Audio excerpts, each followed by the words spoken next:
Herkese salam, kanalıma hoş gelmişsiniz. Tanınmış ve sevilen aparıcı Ayten Səfərova sosyal medya hesabında son vaxtlar iqlimdə yaşanan hadisələrlə bağlı öz fikrini və münasibətini bildirib. Həmin görüntülər izləyicilər tərəfindən maraqla qarşılanıb. Həmin video və fotoları sizlərə təqdim edirəm. Bəs siz necə düşünürsünüz? Şərhlərdə bizə yazmağı unutmayın. Olub, ya biz eləmişik insanlar. Mənim yadımdadır ki, axırıncı belə bir hava axırıncı dəfə 1996-cı ildə idi. Yay aylarını mən nəzərdə tuturam. Ondan sonra da yəni normal yay olurdu. Plus minus indi iyunun ilk həftəsi ola bilər, 10 günlüyü.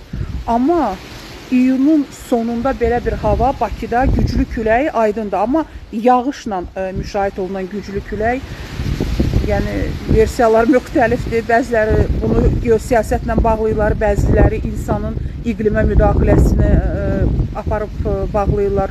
Bir çoxları da iddia edir ki, bu yaxınlarda bu İranın vurduğu bu Ərəbistan ərazisində olan iqlimin idarə edilməsi üzrə mərkəzdən sonra baş verdi.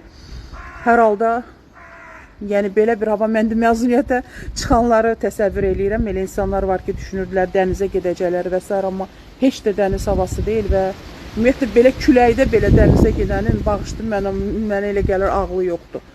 Dəhşət. Siz necə düşünürsünüz? Bu nədir bu? Nə vaxta qədər davam eləyəcək? Hər vaxtınız xeyir olsun. Bugün nadir hallarda olur ki, mən anamı video çəkirəm, özü xoşlamır. Qardaşımdan sonra hər il geriliyim anam. Amma mən anamı səndən fəxr edirəm. Ana, mən səni çox sevirəm, ana. Sən mənim başımın tacısan, ana. Çox sağ olun.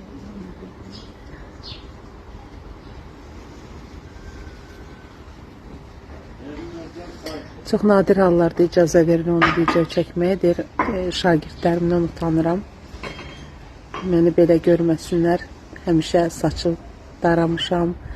Həmişə üz gözümə əl gəzdirmişəm ki, həmişə səliqəli olum, abırlı geyinim şagirdlərim qarşısında və onların xatirələrində həmişə gözəl qalmaq istəmişəm.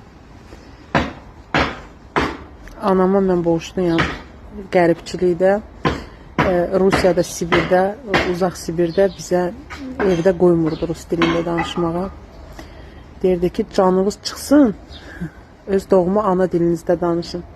Arada o cəmiyyətdə o rus dilində hamı danışırdı. Gəlirdi evdə anama rus dilində nəsə deyəndə anam bizi göyə eşitmir.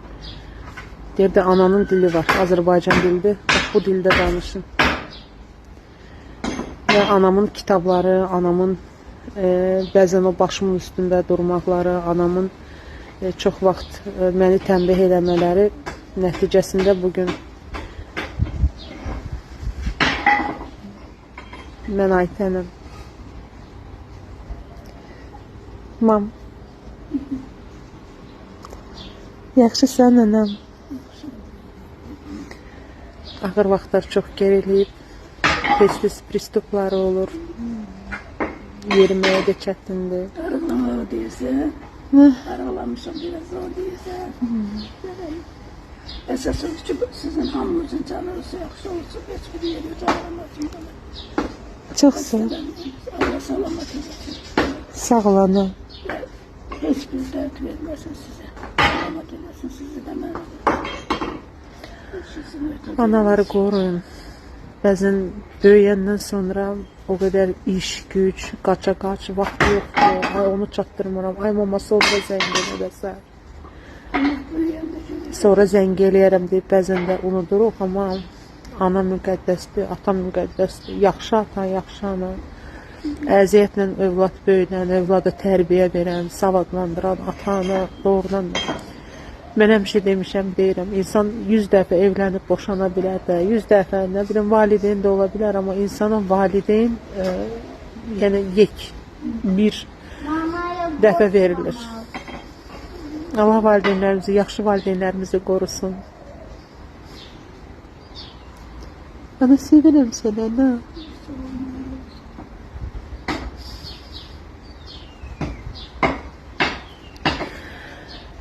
Analarınızı sevin. Bu dünyadan köçənlərin ruhu şad olsun. Bu dünyada olanlar da ruhən həmişə şad olsunlar.